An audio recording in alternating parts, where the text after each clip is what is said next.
আসসালামু আলাইকুম দর্শকবৃন্দ। একটা ছেলে তার বন্ধুদের সাথে জোর দেখাতে গিয়ে এমন একটা জায়গা দিয়ে রাতের বেলা হেঁটে আসে যেখানে সবাই যেতে মানা করে।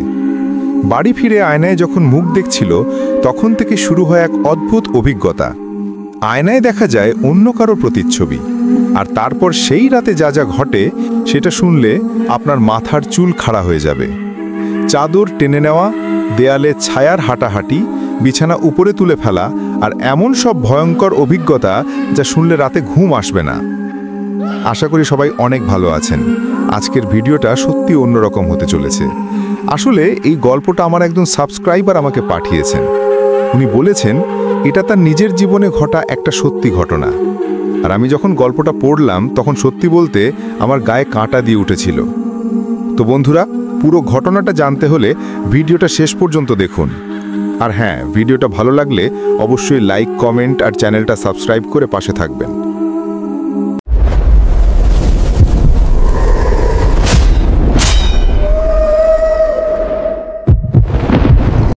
রাত প্রায় 9:30 বাজে। শীতের সময় হালকা কুয়াশা নেমে এসেছে চারদিকে, ঠান্ডা হাওয়া বইছে, রাস্তায় মানুষজন কমে আসছে। রাকিব বয়স মাত্র 23 বছর, ঢাকা বিশ্ববিদ্যালয়ে অনার্স পড়ে। লম্বা চওড়া গড়ন, ফর্সা রং, সাহসী ছেলে, অন্তত সেটাই সে মনে করে। বন্ধুদের সামনে কখনো ভয় পায় না, এটা তার একটা বড় গর্ব। আমার কোনো কিছুতে ভয় নেই, এই ডায়ালগটা সে প্রায়ই বলে। সেদিন বৃহস্পতিবার সন্ধে কয়েকজন বন্ধু মিলে আড্ডা দিচ্ছিল পাড়ার চায়ের দোকানে। রাকিব, তার বন্ধু সাকিব, রাফি আর তানভীর, 4 বন্ধু স্কুল জীবন থেকেই একসাথে। চা খেতে খেতে গল্প হচ্ছিল নানা বিষয় নিয়ে। হঠাৎ করে রাফি বলল, ইয়ার শুনছো, কাল নাকি আবার ওই পুরনো বাগান বাড়িতে একটা মেয়ের কান্নার আওয়াজ শোনা গেছে, পাড়ার কাকু বলছিল। এলাকায় সবাই জানে ওই বাগান বাড়িটা বছরের পর বছর ধরে পরিত্যক্ত পড়ে আছে। প্রায় 50 বছরের পুরনো বাড়ি। বড় বড় আম গাছ, কাঁঠাল গাছ, জাম গাছ আর নানা রকম গাছপালায় ভরা পুরো জায়গাটা। ভাঙা দেয়াল, মূর্ছে ধরা গেট আর ঝোপঝাড়ে ভরা পুরো জায়গাটা। বলা হয় একসময় এক জমিদার পরিবার এখানে থাকত, কিন্তু একের পর এক রহস্যজনক মৃত্যুর পর সবাই বাড়ি ছেড়ে চলে যায়। দিনের বেলাতেও সেখানে কেউ যায় না, রাতের বেলা তো কথাই নেই। বড়রা সবসময় সতর্ক করে, ওই বাগানের নিচ দিয়ে রাতে যেও না, ওখানে জিন ভূত থাকে। অনেকেই দেখেছে অদ্ভুত সব ছায়া, শুনেছে কান্নার আওয়াজ। কেউ কেউ বলে মধ্যরাতে সাদা শাড়ি পরা এক মেয়ে দেখা যায়। তানভীর বলল, আরে ভাই, এগুলো সব বানোয়াট গল্প, আমাদের বাপ দাদারা এসব বলে আমাদের ভয় দেখায়। সাকিব বলল, না রে ভাই, আমার মামা নিজে বলেছে একবার রাতে ওই পথ দিয়ে যাওয়ার সময় একটা অদ্ভুত ছায়া দেখেছিল, পুরো 1 সপ্তাহ জ্বরে পড়েছিল। রাফি হাসল, তাহলে তো এখন কেউ যাওয়ার সাহস করবে না। ঠিক তখনই রাকিব বলে উঠল, আমি যেতে পারবো। সবাই তার দিকে তাকালো। কি বললি? সাকিব অবাক হয়ে জিজ্ঞেস করল। বললাম আমি যেতে পারবো, এই যে এখনই যাব, ওই বাগানের নিচ দিয়ে ঘুরে আসব। রাকিব দৃঢ় গলায় বলল, পাগলা হয়েছিস নাকি? রাত প্রায় 10টা বাজতে চলেছে, ভয় পাস নাকি? আমি তো বলেছি আমার কোনো কিছুতে ভয় নেই, তোরা দেখিস আমি এখনই যাচ্ছি, আর 10 মিনিটের মধ্যে ফিরে আসছি। রাকিব আত্মবিশ্বাসের সাথে বলল। বন্ধুরা একে অপরের দিকে তাকালো। রাফি বলল, ঠিক আছে, তুই যদি সত্যিই যাস তাহলে প্রমাণ আনতে হবে। কি প্রমাণ? ওই বাগানের গেটের সামনে একটা পুরনো নিম গাছ আছে, ওই গাছ থেকে একটা পাতা তুলে আনবি, তাহলে বুঝবো তুই সত্যিই গিয়েছিলিস। সাকিব বলল, ডান, হ্যাঁ আমি আনবো। রাকিব উঠে দাঁড়ালো। বন্ধুরা সবাই হাসাহাসি করল। কেউ কেউ বলল, দেখিস ভাই, কিছু হলে আমরা দায়ী নই, আর যাওয়ার দরকার নেই, রসিকতা করছিলাম। কিন্তু রাকিব ধ্যাতস্থ নয়, তার ইগোটাকে থামতে দিল না। সে সিদ্ধান্ত নিয়ে ফেলেছে। আমি আসছি বলে সে হেঁটে চলে গেল ওই বাগান বাড়ির দিকে। বন্ধুরা পেছন থেকে চিৎকার করল, রাকিব থাম, সত্যিই যাওয়ার দরকার নেই। কিন্তু রাকিব পেছনে ফিরে তাকালো না। সে তার সাহসিকতা প্রমাণ করতে চায়। রাকিব একা একা হাঁটছে সেই বাগান বাড়ির দিকে। চায়ের দোকান থেকে বাগান বাড়ি প্রায় 8-10 মিনিটের হাঁটা পথ। প্রথম বেশ স্বাভাবিকভাবেই হাঁটছিল, রাস্তায় মাঝে মাঝে রিক্সা যাচ্ছে, দু একজন মানুষ দেখা যাচ্ছে, কিন্তু যত এগিয়ে যাচ্ছে রাস্তা ততই নির্জন হয়ে আসছে। বাগানবাড়ির কাছাকাছি পৌঁছতেই রাস্তায় আর কাউকে দেখা গেল না, শুধু দূরে কোথাও একটা কুকুর ডাকছে আর ঝিঝি পোকার ডাক। রাকিব যখন বাগানবাড়ির একদম সামনে পৌঁছলো তখন তার মনে হলো জায়গাটা আসলেই বেশ ভয়ঙ্কর দেখাচ্ছে। চারদিকে একদম নিস্তব্ধ, কোনো মানুষের শব্দ নেই। গণেশ বড় বড় গাছের ছায়া চাঁদের আলোতে আরো ভয়ঙ্কর দেখাচ্ছে। রাস্তার ধারের একমাত্র স্ট্রিট লাইটটা মিটমিট করছে, যেন যে কোনো সময় নিভে যেতে পারে। রাকিব একটা লম্বা শ্বাস নিল, গলা শুকিয়ে আসছিল। মনে মনে বলল, কিছু হবে না, এসব ভুয়া, ভূতটুত কিছু নেই। সে মোবাইলে টর্চ লাইট অন করলো, তারপর ধীরে ধীরে বাগানের দিকে এগিয়ে গেল। গেটের ঠিক সামনে সেই নিম গাছটা, বেশ বড় পুরনো গাছ। রাকিব একটা পাতা ছিঁড়ে নিল। ব্যাস, হয়ে গেছে, এবার ফিরে যাই, সে মনে মনে ভাবল। কিন্তু তখনই তার মনে হলো, শুধু গেটের সামনে থেকে পাতা নিয়ে গেলে তো বন্ধুরা বলতে পারে যে আসলে ভেতরে ঢুকিনি। তাই সে সিদ্ধান্ত নিল বাগানের পাশের রাস্তা দিয়ে একবার হেঁটে যাবে, পুরো বাগানটা পার হয়ে তারপর ফিরবে। এটাই ছিল তার সবচেয়ে বড় ভুল। রাকিব বাগানের দেয়ালের পাশ দিয়ে হাঁটতে শুরু করলো। মোবাইলের টর্চ লাইটের আলোয় সামনের পথ দেখছে। প্রথম প্রথম সব ঠিকই মনে হচ্ছিল, কিন্তু হঠাৎ করে একটা অদ্ভুত অনুভূতি হলো তার। একটা ঠান্ডা হাওয়া বইল, যেটা স্বাভাবিক শীতের হাওয়ার চেয়ে অনেক বেশি ঠান্ডা। মনে হচ্ছিল যেন হাড় পর্যন্ত কেঁপে উঠল। আর তার একটা অনুভূতি হলো যেন কেউ তাকে দেখছে, কোথাও থেকে কেউ তার দিকে তাকিয়ে আছে। সে চারদিকে তাকালো, কেউ নেই, শুধু অন্ধকার আর গাছের ছায়া। মনের ভুল, সে নিজেকে বোঝালো। আবার হাঁটতে শুরু করলো, কিন্তু এবার শুনতে পেল একটা অদ্ভুত শব্দ, যেন কেউ ফিসফিস করে কি বলছে, কিন্তু শব্দটা কোথা থেকে আসছে বুঝতে পারল না। মনে হচ্ছিল চারদিক থেকেই আসছে। রাকিবের হৃদয় স্পন্দন বাড়তে শুরু করলো। কে আছে সেখানে? সে চিৎকার করে বলল। কোনো উত্তর নেই, শুধু সেই ফিসফিসানি। রাকিবের গলা শুকিয়ে আসছিল। হাতের মুঠোয় মোবাইলটা শক্ত করে ধরল। ভাবল হয়তো বাতাসের শব্দ বা হয়তো কোনো পাখি। তারপর দ্রুত হাঁটতে শুরু করলো, যত দ্রুত সম্ভব ওই জায়গাটা পার হয়ে যেতে চাইল। কিন্তু ঠিক তখনই হঠাৎ করে তার সামনে দিয়ে একটা ছায়া দৌড়ে গেল। কালো, লম্বা, আবছা, কিন্তু স্পষ্ট দেখল সে। রাকিব চমকে দাঁড়িয়ে গেল। মোবাইলের টর্চ লাইট সেদিকে ফেলল, কিন্তু কিছুই নেই। কি ছিল ওটা? তার পুরো শরীর কাঁপছে, হৃদয় স্পন্দন এত জোরে হচ্ছে যে নিজে শুনতে পাচ্ছে। হাত পা ঠান্ডা হয়ে আসছে, কিন্তু সে নিজেকে সামলে নিল। মনে মনে বলল, না না, হয়তো কোনো বিড়াল বা কুকুর বা ছাগল ছিল। রাতে অনেক ছাগল ঘুরে বেড়ায়। কিন্তু তার ভেতরের কণ্ঠস্বর বলছিল ওটা কোনো প্রাণী ছিল না। সে দ্রুত হাঁটতে শুরু করলো, এবার প্রায় দৌড়ের গতিতে। শুধু একটাই চিন্তা, যত দ্রুত সম্ভব এই জায়গা থেকে বেরিয়ে যেতে হবে। কিন্তু তখনই আবার সেই ফিসফিসানি শুনতে পেল, এবার আরো জোরে। তুমি কেন এসেছো? এবার শব্দগুলো স্পষ্ট, মনে হচ্ছিল কেউ তার কানের কাছে ফিসফিস করে বলছে। রাকিব পাগলের মতো দৌড়াতে শুরু করলো। অবশেষে সে বাগানটা পার হয়ে চলে এলো মূল রাস্তায়। হাঁপাচ্ছে, ঘাম ঝরছে। পেছনে ফিরে তাকালো, বাগানবাড়ি অন্ধকারে ডুবে আছে, সবকিছু নিস্তব্ধ। ভালোই হয়েছে বেরিয়ে এসেছি, সে মনে মনে ভাবল। তারপর দ্রুত হাঁটতে শুরু করলো চায়ের দোকানের দিকে। 5 মিনিট পর রাকিব চায়ের দোকানে পৌঁছলো। বন্ধুরা তখনও বসে আছে। রাকিব, ফিরে এসেছিস? সাকিব চমকে উঠল। হ্যাঁ এসেছি, আর দেখ নিম পাতাও এনেছি। রাকিব পাতাটা দেখালো। বন্ধুরা অবাক হয়ে তাকালো। সত্যিই গিয়েছিলিস? তানভীর জিজ্ঞেস করলো। হ্যাঁ গিয়েছিলাম, আর দেখলাম কিছুই হয়নি, সব গুজব। রাকিব হাসতে চেষ্টা করলো, কিন্তু তার হাসিটা একটু জোর করা মনে হলো। আসলে রাকিব বন্ধুদের কাছে সেই ছায়া বা ফিসফিসানির কথা বলতে চাইল না। তাহলে তারা ভাববে সে ভয় পেয়েছে, আর সেটা তার ইগো সহ্য করবে না। তুই সত্যি সাহসী ভাই, রাফি বলল।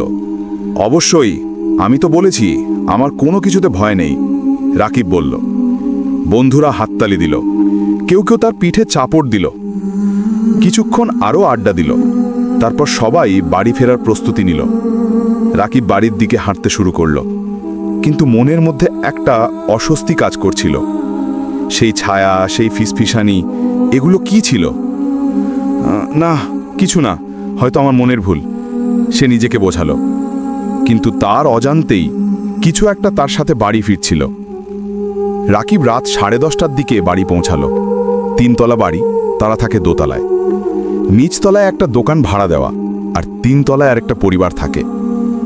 বাড়িতে ঢুকে দেখল বাবা টিভিতে খবর দেখছেন, মা রান্নাঘরে বাসনকোসন গোছাচ্ছেন, ছোট বোন তিশা তার রুমে পড়াশোনা করছে। এত রাতে কোথায় ছিলি? মা রান্নাঘর থেকে জিজ্ঞেস করল। বন্ধুদের সাথে আড্ডা দিচ্ছিলাম মা, রাকিব স্বাভাবিক গলায় উত্তর দিল। খেয়েছিস? না মা, একটু পরে খাবো। মা আর কিছু বলল না। রাকিব নিজের রুমে গেল। রুমটা দোতলার কোনায়, বেশ বড় একটা রুম। একটা পড়ার টেবিল, তার উপর ল্যাপটপ আর বইপত্র, পাশে একটা বড় আলমারি, দেয়ালে একটা বড় আয়না লাগানো, যেটা প্রায় 5 ফুট লম্বা। বিছানা আর জানালা দিয়ে পাশের বাড়ির ছাদ দেখা যায়। সে ব্যাগটা টেবিলের ওপর রেখে বাথরুমে গেল হাত মুখ ধুতে। ঠান্ডা পানিতে মুখ ধুল, আয়নায় নিজের দিকে তাকালো। চোখের নিচে হালকা কালি, ক্লান্ত লাগছে। ফ্রেশ হয়ে রুমে ফিরে এলো। এবার রুমের দেয়ালের আয়নার সামনে দাঁড়ালো। চুলটা একটু এলোমেলো হয়ে গেছে, সেটা ঠিক করছিল। হঠাৎ করে আয়নায় দেখল তার পিছন দিয়ে কেউ যেন দ্রুত হেঁটে গেল, একটা ছায়ার মতো কিছু। রাকিব চমকে পেছনে ফিরে তাকালো, কিন্তু কেউ নেই। রুমের দরজা বন্ধ, জানালাও বন্ধ। রুমে তো সে একাই আছে। তার হৃৎস্পন্দন বেড়ে গেল। কি দেখলাম? সে নিজেকেই জিজ্ঞেস করল। হাত কাঁপছে। উফ, চোখের ভুল হয়েছে নিশ্চয়ই, আজ অনেক টেনশনে ছিলাম, সে মনে মনে ভাবল। আবার আয়নার দিকে তাকালো। এবার সবকিছু স্বাভাবিক মনে হলো, কিন্তু কয়েক সেকেন্ড পর আবার দেখল। এবার স্পষ্ট দেখল আয়নার মধ্যে তার পেছনে একটা ছায়া দাঁড়িয়ে আছে, লম্বা, কালো, আবছা, কিন্তু আসলে তার পেছনে কেউ নেই। রাকিবের পুরো শরীর শক্ত হয়ে গেল, ভয়ে তার হাত পা অবশ হয়ে আসছে। আবার পেছনে ফিরে তাকালো, কিন্তু না, কেউ নেই, কিছুই নেই। কিন্তু আয়নায় সেই ছায়া এখনো দেখা যাচ্ছে। এটা কি হচ্ছে? রাকিবের গলা কাঁপছে। হঠাৎ করে সেই ছায়াটা নড়ে উঠল, মাথা ঘুরিয়ে যেন রাকিবের দিকে তাকালো। যদিও তার কোনো চোখ মুখ দেখা যাচ্ছিল না, কিন্তু রাকিব অনুভব করতে পারল সেটা তাকে তাকিয়ে আছে। ভয়ে চিৎকার করার কথা ছিল, কিন্তু গলা দিয়ে আওয়াজ বেরোলো না। সে আয়না থেকে দৃষ্টি সরিয়ে নিল, দ্রুত বাতিটা অফ করে বিছানায় শুয়ে পড়ল, কম্বল মাথা পর্যন্ত টেনে দিল। হাত পা কাঁপছে, ঘাম ঝরছে, হৃৎস্পন্দন অস্বাভাবিক। হে আল্লাহ, এটা কি দেখলাম? কি হচ্ছে? সে মনে মনে বলল। তারপর নিজেকে বোঝানোর চেষ্টা করল, হয়তো আজ বেশি ক্লান্ত হয়ে গেছি, বাগান বাড়িতে গিয়ে মনে একটা ভয় ঢুকে গেছে, তাই এসব দেখছি। ঘুমিয়ে পড়লে সব ঠিক হয়ে যাবে। কিন্তু ঘুম আসছিল না। চোখ বন্ধ করলেও মনে হচ্ছিল কেউ রুমে আছে, কেউ তাকে দেখছে। মাথার মধ্যে বারবার সেই দৃশ্যটা ঘুরছিল, আয়নায় দেখা সেই ছায়া। প্রায় আধ ঘন্টা এভাবে শুয়ে থাকলো। তারপর এক সময় ক্লান্তিতে চোখ বুজে এলো। কিন্তু সে জানতো না, আসল আতঙ্ক এখনো শুরু হয়নি। রাত প্রায় 1টা বাজে। রাকিব তখন অর্ধেক ঘুমন্ত, অর্ধেক জাগ্রত অবস্থায় আছে। হঠাৎ করে সে অনুভব করল তার গায়ের কম্বলটা যেন নিজের দিকে নামছে, ধীরে ধীরে সরে যাচ্ছে। প্রথমে ভাবল হয়তো ঘুমের মধ্যে নিজেই পা নাড়িয়ে ফেলেছে, কিন্তু না, কম্বলটা একটানা সরে যাচ্ছে, যেন কেউ টানছে। রাকিব চোখ খুলে বসে পড়ল। কম্বলটা এখন তার পায়ের কাছে চলে গেছে। রুমে হালকা অন্ধকার, জানালা দিয়ে চাঁদের আলো আসছে। এটা কিভাবে সম্ভব? আমি তো কম্বল টানিনি। সে অবাক হলো। কম্বলটা তুলে আবার গায়ে দিল, শুয়ে পড়ল। ভাবল হয়তো ঘুমের মধ্যে পা নেড়েছিল। কিন্তু মিনিট 5 পর আবার সেই একই ঘটনা। কম্বল আবার নিচে নামছে, এবার আরো জোরে। রাকিব আবার বসে পড়ল। এবার ভয় পেতে শুরু করলো। কে আছো? কে টানছো? সে ফিসফিস করে বলল। কোনো উত্তর নেই। চারিদিকে তাকালো। রুমে কেউ নেই, দরজা বন্ধ। তার শ্বাস দ্রুত হচ্ছে, হাত ঠান্ডা হয়ে আসছে। ঠিক সেই মুহূর্তে তার চোখ গেল দেয়ালের দিকে। আর তখনই সে দেখল এমন কিছু যা দেখে তার চিৎকার বেরিয়ে আসার কথা ছিল, কিন্তু ভয়ে তার গলা দিয়ে আওয়াজই বেরোল না। দেয়ালের ওপর দিয়ে একটা ছায়ার মতো কিছু হেঁটে বেড়াচ্ছে। ছায়াটা ঠিক মানুষের মতো, কিন্তু তার কোনো পরিষ্কার আকৃতি নেই। কালো, ঘন আর অস্বাভাবিক। ছায়াটা মেঝে থেকে শুরু করে দেয়াল বেয়ে উপরের দিকে উঠছে, তারপর আবার নিচে নামছে। রাকিবের হৃদস্পন্দন এত জোরে হচ্ছিল যে মনে হচ্ছিল বুক ফেটে যাবে, পুরো শরীর কাঁপছে। ছায়াটা ধীরে ধীরে দেয়াল বেয়ে তার বিছানার দিকে এগিয়ে আসছিল। না না, এটা সম্ভব না, এটা স্বপ্ন, রাকিব ফিসফিস করে বলল।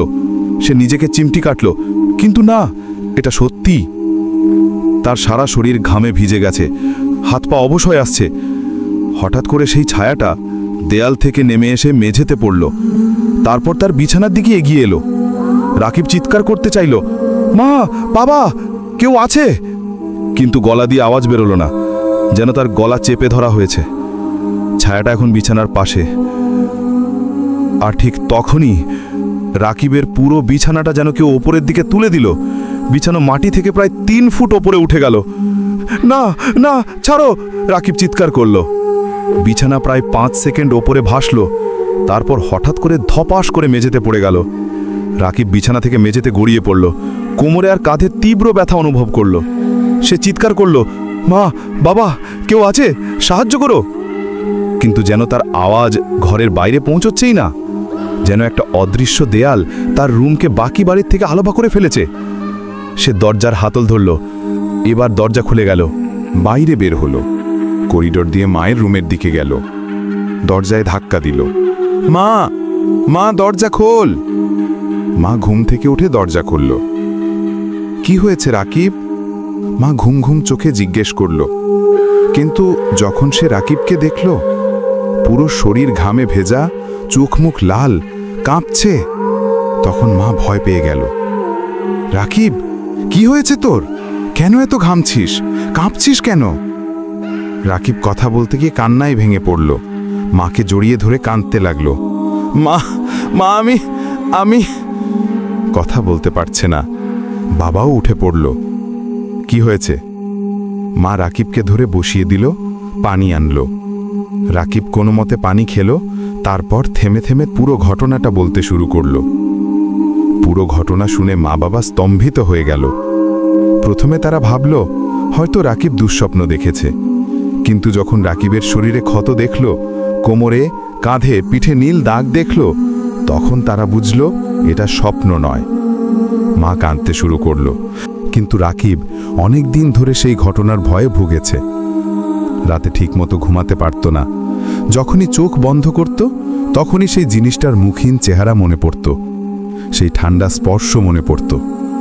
একা রুমে থাকতে ভয় পেত। মা বাবাকে বলল তার রুমে একটা ছোট বাতি জ্বালিয়ে রাখতে। এই যে রাকিব সব কিছুতে সাহস দেখাতো, এখন সে সতর্ক হয়ে গেছে। বুঝেছে যে এই দুনিয়ায় অনেক কিছু আছে যা আমরা দেখতে পাই না, কিন্তু তারা আছে। তাদের সাথে কখনো খেলা করা উচিত নয়। আর বড়দের অভিজ্ঞতা, তাদের সতর্কবাণী, এগুলো কখনো হালকাভাবে নেওয়া উচিত নয়। রাকিব লজ্জিত হয়ে মাথা নিচু করল। তো বন্ধুরা, এই ছিল আজকের ভয়ঙ্কর কিন্তু সত্য ঘটনা। আশা করি ভিডিওটা আপনাদের ভালো লেগেছে। আরও বলবো, এই গল্প থেকে আমরা সবাই শিক্ষা নিতে পারি। প্রথমত, কখনো বড়দের সতর্কবাণী অবহেলা করবেন না। তারা আমাদের চেয়ে অনেক বেশি অভিজ্ঞ। তারা যখন কোনো জায়গায় যেতে মানা করে, তার পিছনে কারণ আছে। দ্বিতীয়ত, নিজের সাহস প্রমাণ করতে গিয়ে কখনো নিজেকে বিপদে ফেলবেন না। সত্যিকারের সাহস হলো বুদ্ধিমত্তার সাথে সিদ্ধান্ত নেওয়া। তৃতীয়ত, আধ্যাত্মিক জগৎকে কখনো হালকা ভাব নেবেন না। জিন ভূত বলে কিছু নেই এই ভেবে বসে থাকবেন না। আল্লাহ পবিত্র কোরআনে জিনদের কথা বলেছেন। তারা আছে, আমরা দেখতে পাই না মানে তারা নেই না।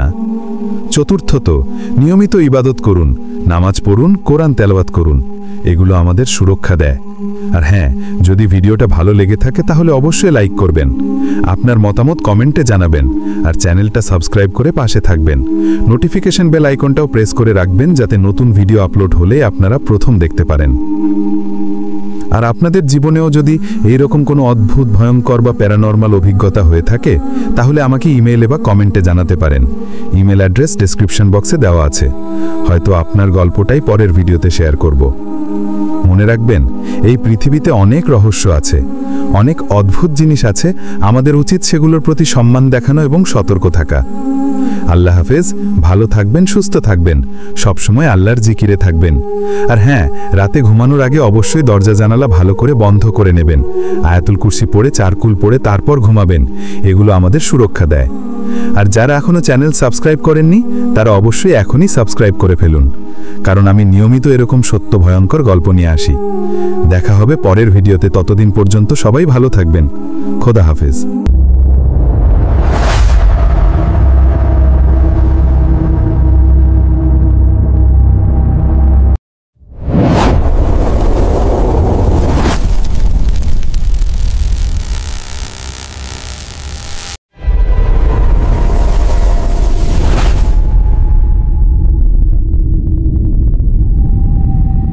Subscribe to the channel.